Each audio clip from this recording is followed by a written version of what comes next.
Good evening to all of you. Indian polity के अंतर्गत आज हम एक अन्य प्रमुख टॉपिक लेकर उपस्थित हैं। आज का हमारा जो टॉपिक है वो है भारतीय संविधान की प्रमुख विशेषताएं, the key features of Indian constitution. Polity को हम जब पढ़ते हैं तो पॉलिटी से संविधान को बिल्कुल अलग नहीं किया जा सकता, क्योंकि संविधान के बिना पॉलिटी एकदम से अधूरी है। और भारत का जो संविधान है वो एक अद्भुत और अलौकिक है, और ऐसे अद्भुत और अलौकिक ग्रंथ या पुस्तक की विशेषताओं से अवगत होना बहुत ज़रूरी है। और आज के वीडियो में हम डिस्कस करेंगे भारतीय संविधान की प्रमुख विशेषताओं से संबंधित 37 महत्वपूर्ण प्रश्नों को, 37 important question related to the characteristic of Indian constitution. तो आइए बिना किसी देरी के शुरू करते हैं हम आज का वीडियो। आज के वीडियो में जो भी प्रश्न है, जैसा कि मैंने कल भी बताया था कि मैं जो सामान्य ज्ञान की अब सीरीज़ लेकर चल रहा हूँ, इंडियन पॉलिटी भारतीय राज्य व्यवस्था, इसमें जो भी प्रश्न पूछे जाएंगे वो उत्तर प्रदेश लोक सेवा आयोग, उत्तराखंड लोक सेवा आयोग या अन्य राज्यों के लोक सेवा आयोग और संघ लोक सेवा आयोग की परीक्षाओं में पूछे गए महत्वपूर्ण प्रश्न हैं। कोई भी प्रश्न ऐसा नहीं है जो परीक्षाओं में आया ना हो। तो सभी प्रश्नों को ईमानदारी से बहुत अच्छी तरीके से वॉच कीजिए, आपके लिए ये वीडियो बहुत ज़्यादा उपयोगी होने वाला है। तो आज के वीडियो का पहला क्वेश्चन है हमारा, भारतीय संविधान के साथ भारतीय निकल गया, तो भारतीय संविधान में हमारे देश का उल्लेख किन नामों से किया गया है। ये कई बार क्वेश्चन पूछा गया है, तो यहाँ बहुत ध्यान से समझना है। संविधान में हमारे देश का उल्लेख सिर्फ दो ही नामों से किया गया है, भारत एंड इंडिया, यानी इंडिया दैट इज़ भारत। इसके अलावा केवल भारत या हिंदुस्तान और इंडिया, भारत हिंदुस्तान और इंडिया ये नहीं है, सिर्फ भारत और इंडिया का ही जिक्र किया गया है। तो option A is the right answer for question number 1। आइए बढ़ते हैं दूसरे प्रश्न की तरफ। दूसरा प्रश्न है, भारतीय संविधान किस दिन से पूर्णतः लागू हुआ था। तो भारतीय संविधान के विषय में आप सब बहुत अच्छी तरीके से जानते हैं। 26 जनवरी 1950 को पूर्ण रूप से लागू हुआ था। बाकी 26 नवंबर 1949 है, इस दिन भारतीय संविधान बनकर पूर्ण रूप से तैयार हुआ था, भारतीय संविधान को अंगीकृत किया गया था। और भारतीय संविधान को तैयार होने में 2 साल 11 माह और 18 दिन का समय लगा था।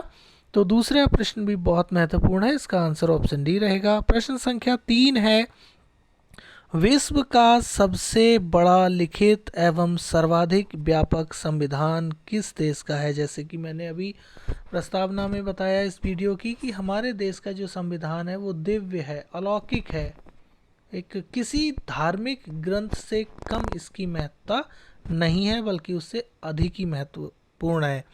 तो विश्व का सबसे बड़ा लिखित और सर्वाधिक व्यापक संविधान किस देश का है, तो ये भारत का संविधान है। Option B is the right answer. Next है क्वेश्चन नंबर 4, जो कहता है भारतीय संविधान की विशेषता है। भारतीय संविधान की क्या विशेषता है, सबसे कठोर, लचीला, अंशतः लचीला व अंशतः कठोर या उपयुक्त में से कोई नहीं।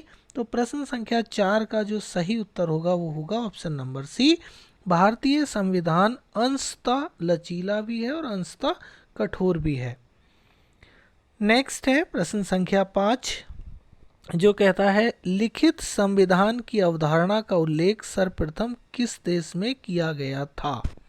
तो लिखित संविधान की अवधारणा का जो उल्लेख है सबसे पहले USA, United state of America या संयुक्त राज्य अमेरिका में किया गया था। तो option A is the right answer. ये फैक्ट सब आप नोट डाउन करते चलिए। नेक्स्ट है प्रश्न संख्या 6, जो कहता है भारत एक गणतंत्र है, इसका अर्थ है। ये कई बार पूछा गया है, हम सभी ऑप्शंस को डिस्कस करेंगे। ऑप्शन ए, सभी मामलों में अंतिम अधिकार जनता के पास है। ऑप्शन बी, भारत में संसदीय शासन नहीं है। ऑप्शन सी, भारत में वंशानुगत शासन नहीं है। और ऑप्शन डी भारत राज्यों का संघ है। तो प्रश्न संख्या 6 का जो राइट आंसर है वो रहेगा आपका ऑप्शन नंबर डी, भारत राज्यों का संघ है। इसका गणतंत्र का मतलब,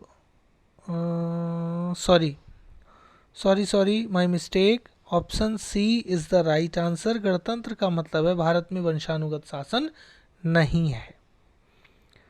नेक्स्ट है क्वेश्चन नंबर 7, जो कहता है भारतीय संविधान के किस संशोधन को लघु संविधान या मिनी कॉन्स्टिट्यूशन कहा जाता है। Very very important question.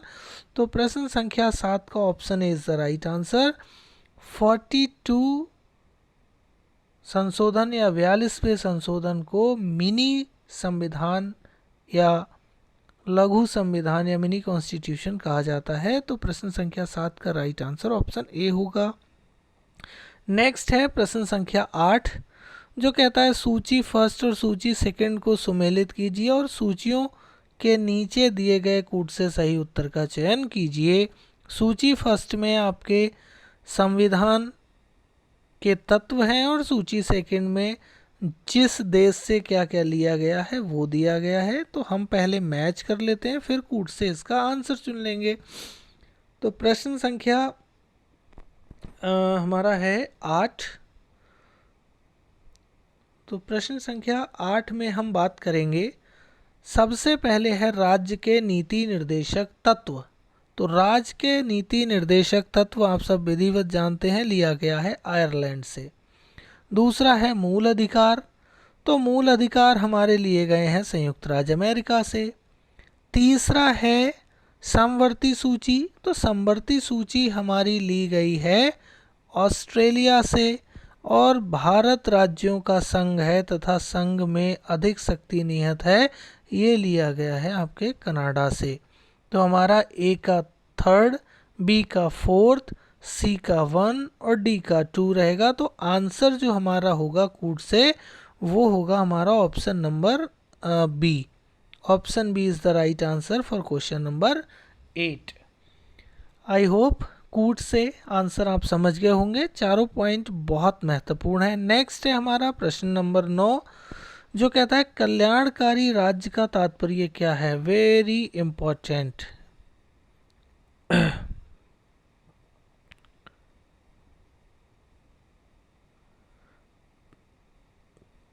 कल्याणकारी राज्य से हमारा तात्पर्य क्या है। तो कल्याणकारी राज्य से तात्पर्य की अगर हम बात करें तो ऑप्शंस हैं। ऑप्शन ए अधिकतम लोगों का अधिकतम कल्याण सुनिश्चित करना, कमजोर वर्ग के कल्याण का प्रबंधन करना, सभी नागरिकों को स्वास्थ्य सुविधाएं प्रदान करना और उपरोक्त में से कोई नहीं। तो प्रश्न संख्या 9 का सीधा सा आंसर ऑप्शन नंबर ए होगा।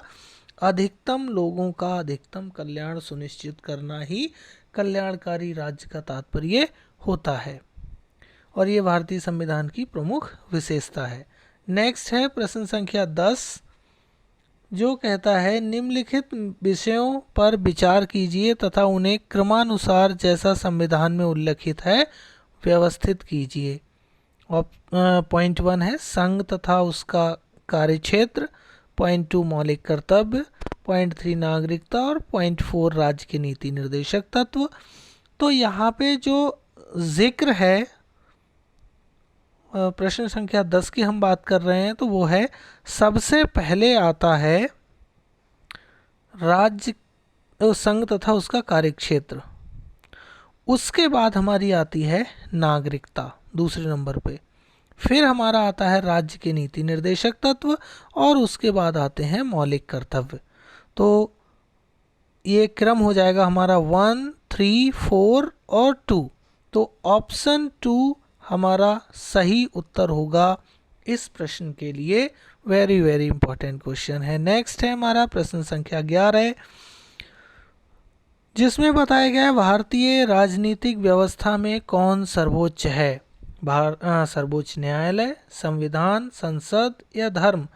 तो भारतीय राजनीतिक व्यवस्था में जो सर्वोच्च है वो है संविधान। संविधान से सर्वोच्च भारतीय राजनीतिक व्यवस्था में कुछ भी नहीं है। नेक्स्ट है प्रश्न संख्या 12, जिसमें बोला गया है कि निम्नलिखित में से कौन एक भारत के संविधान का संघीय लक्षण नहीं है। ऑप्शन ए लिखित संविधान, ये है। ऑप्शन बी लिखित संविधान विशेषता है। ऑप्शन बी स्वतंत्र न्यायपालिका, ये भी वर्णित है। कठोर संविधान, ये भी वर्णित है। दोहरी नागरिकता, ये हमारे यहाँ नहीं है, हमारे संविधान में एकल नागरिकता प्रदान की गई है। तो 12वें प्रश्न का डी सही उत्तर होगा। नेक्स्ट है प्रश्न संख्या 13, जिसमें बोला गया निम्नलिखित में से कौन भारतीय संविधान की विशेषता नहीं है। तो प्रश्न संख्या 13 की अगर हम बात करेंगे तो जो प्रश्न संख्या 12 का आंसर था वही 13 का आंसर है। दोहरी नागरिकता हमारे भारतीय संविधान की विशेषता नहीं है।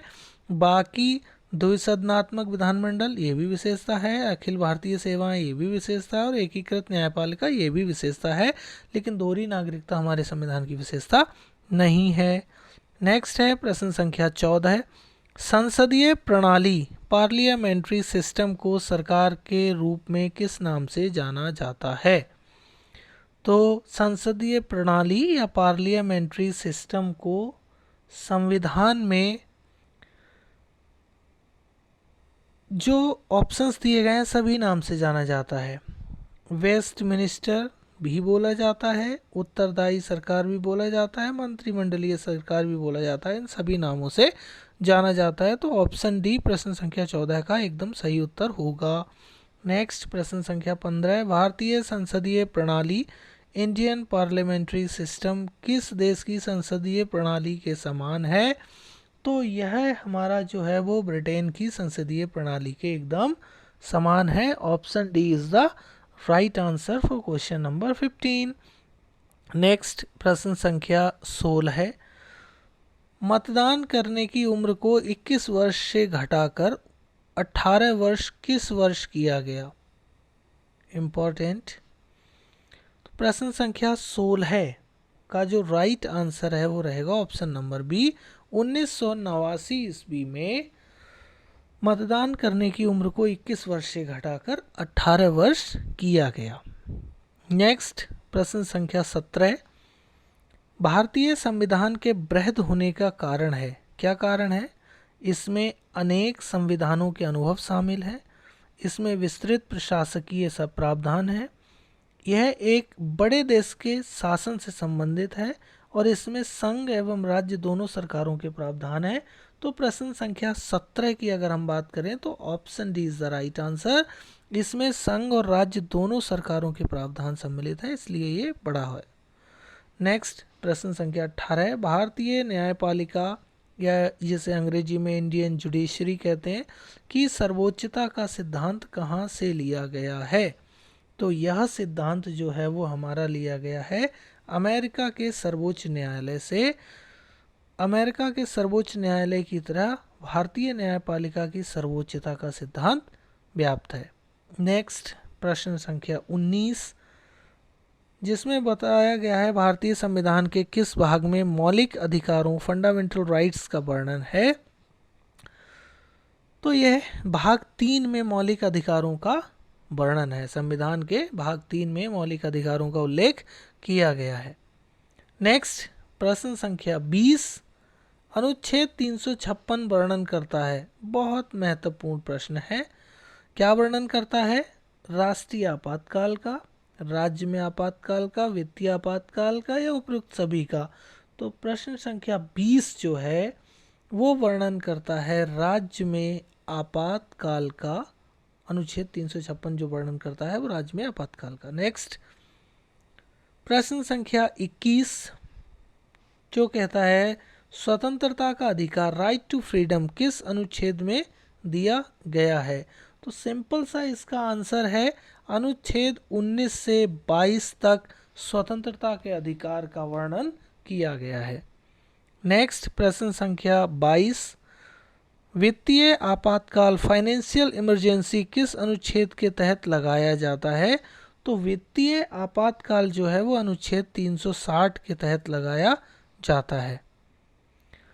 नेक्स्ट प्रश्न संख्या 23, धर्म के नाम पर किसी प्रकार का भेदभाव नहीं किया जाएगा, संविधान के किस अनुच्छेद में इसका उल्लेख है?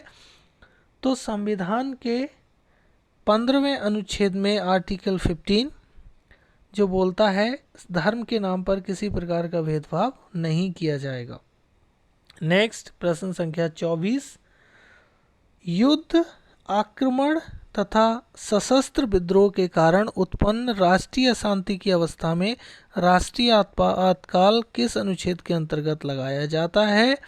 तो इसका जो राइट आंसर है वो सही है, बिल्कुल 352 आर्टिकल 352 के अंतर्गत युद्ध, आक्रमण, सशस्त्र विद्रोह के कारण उत्पन्न राष्ट्रीय अशांति की अवस्था में राष्ट्रीय आपातकाल लगाया जाता है। नेक्स्ट प्रश्न संख्या 25, निम्नलिखित में से कौन सा मूल अधिकार भारतीय संविधान में नागरिकों को प्रदान नहीं किया गया है? देश के किसी भी भाग में बसने का अधिकार, लिंग के आधार पर समानता का अधिकार, संपत्ति का अधिकार या शोषण के विरुद्ध अधिकार। तो संपत्ति के अधिकार को छोड़कर बाकी के अन्य अधिकार हमारे मूल अधिकार में सम्मिलित हैं। संपत्ति का अधिकार मूल अधिकार नहीं बल्कि ये विधिक अधिकार है। तो ऑप्शन सी प्रश्न संख्या 25 का सही उत्तर होगा। नेक्स्ट प्रश्न संख्या 26, भारतीय संविधान के अनुसार जीवन का अधिकार एक क्या है? आप सब जानते हैं मौलिक अधिकार है। वही जीवन का अधिकार एक मौलिक अधिकार है, ये राजनीतिक, आर्थिक और धार्मिक अधिकार नहीं है। नेक्स्ट प्रश्न संख्या 27, भारतीय नागरिकों को प्राप्त मूल अधिकारों की कुल संख्या कितनी है? तो मूल अधिकारों की कुल संख्या 6 है। पहले ये 7 हुआ करते थे। धार्मिक संपत्ति के अधिकार को भी मूल अधिकार माना जाता था, लेकिन उसको विधिक अधिकार घोषित कर दिया। वर्तमान में भारतीय संविधान में मूल अधिकारों की संख्या 6 है। नेक्स्ट प्रश्न संख्या 28, भारतीय संविधान नागरिकता प्रदान करता है, किसे करता है? जन्म के आधार पर, निवास के आधार पर, देशीयकरण के आधार पर या उपयुक्त सभी आधार पर? तो प्रश्न संख्या 28 का राइट आंसर रहेगा ऑप्शन नंबर डी, भारतीय संविधान नागरिकता तीनों प्रकार से प्रदान करता है। नेक्स्ट है प्रश्न संख्या 29, भारतीय राष्ट्रीय ध्वज में चक्र किसका प्रतीक है? स्वतंत्रता का, न्याय का, समानता का, भाईचारे का? तो यह हमारा जो प्रतीक है वो काय का है? न्याय का। भारतीय राष्ट्रीय ध्वज में चक्र जो है वो न्याय का प्रतीक है, जस्ट लाइक सुदर्शन चक्र इन हिंदू माइथोलॉजी। नेक्स्ट प्रश्न संख्या 30, हमारे राष्ट्रगान का मूल स्वरूप किस भाषा में है? तो हमारे राष्ट्रगान का जो मूल स्वरूप है वो बांग्ला भाषा में है, संस्कृत, हिंदी या उर्दू भाषा में नहीं है। नेक्स्ट प्रश्न संख्या 31, भारतीय संविधान निम्नलिखित में से कौन सी नागरिकता प्रदान करता है? तो भारतीय संविधान जो है वो हमें एकल नागरिकता प्रदान करता, दोहरी या दोनों प्रकार की नागरिकता प्रदान नहीं करता है। नेक्स्ट प्रश्न संख्या 32, भारतीय संघ की कार्यपालिका शक्ति, executive power of the Indian union किसमें निहित है? वेरी इंपॉर्टेंट क्वेश्चन है, बहुत ही ज़्यादा महत्वपूर्ण है, ये अक्सर लोक सेवा आयोग की परीक्षाओं में पूछा जाता है। तो प्रश्न संख्या जो 32 है, 32 का राइट आंसर रहेगा हमारा ऑप्शन नंबर सी, राष्ट्रपति में। भारतीय संघ की कार्यपालिका शक्ति, the executive power of the Indian union, राष्ट्रपति में निहित है। नेक्स्ट प्रश्न संख्या 33, लोकतंत्र चतुर्थ स्तंभ शब्द का प्रयोग निम्न में से किसे इंगित करने के लिए किया गया है? तो यह आपका किया गया है प्रेस एवं समाचार पत्र को, मीडिया को फोर्थ स्तंभ बताया गया है भारतीय संविधान के अनुसार। नेक्स्ट प्रश्न संख्या 34, निम्नलिखित में से किस अधिकार को डॉक्टर भीमराव अंबेडकर ने संविधान का हृदय और आत्मा कहा था? महत्वपूर्ण से भी ज़्यादा महत्वपूर्ण प्रश्न है, वेरी वेरी इंपॉर्टेंट प्रश्न है। तो प्रश्न संख्या 34 का जो राइट आंसर रहेगा वो रहेगा ऑप्शन नंबर डी, संवैधानिक उपचारों के अधिकार को संविधान का हृदय और आत्मा कहा था डॉक्टर वी आर अम्बेडकर ने। नेक्स्ट प्रश्न संख्या 35, मौलिक कर्तव्यों का समुच्चय सदैव अंग होता है, क्या होता है? तो प्रश्न संख्या 35 के ऑप्शंस हैं एकात्मक संविधान का, लोकतांत्रिक संविधान का, समाजवादी संविधान का या संघीय संविधान का। तो आंसर जो होगा ऑप्शन नंबर सी, समाजवादी संविधान का। मौलिक कर्तव्यों का समुच्चय सदैव अंग होता है समाजवादी संविधान का। नेक्स्ट प्रश्न संख्या 36, भारतीय संसद पार्लियामेंट के ऊपरी सदन को कहा जाता है। तो इसका आंसर आप सब भली भांति जानते हैं, ऊपरी सदन को राज्यसभा और निम्न सदन को लोकसभा कहा जाता है। नेक्स्ट और इस वीडियो का अंतिम प्रश्न है, भारतीय संविधान में है, क्या है? 300 से अधिक अनुच्छेद, 350 से अधिक अनुच्छेद, 400 से अधिक अनुच्छेद या 450 से अधिक अनुच्छेद। तो भारतीय संविधान में 350 से अधिक अनुच्छेद हैं। तो फ्रेंड्स, ये हमारे 37 महत्वपूर्ण प्रश्न थे भारतीय संविधान की प्रमुख विशेषताओं से। मिलते हैं आपसे नेक्स्ट वीडियो में, जो भारतीय राज्य व्यवस्था के अंतर्गत एक अन्य महत्वपूर्ण टॉपिक रहेगा और जिसका होगा संविधान की उद्देशिका, जिसके अंतर्गत हम डिस्कस करेंगे महत्वपूर्ण प्रश्नों को और उनकी व्याख्या करेंगे। तब तक अपने स्टडी को बनाए रखिए। मिलते हैं आपसे नेक्स्ट वीडियो में। जय हिंद।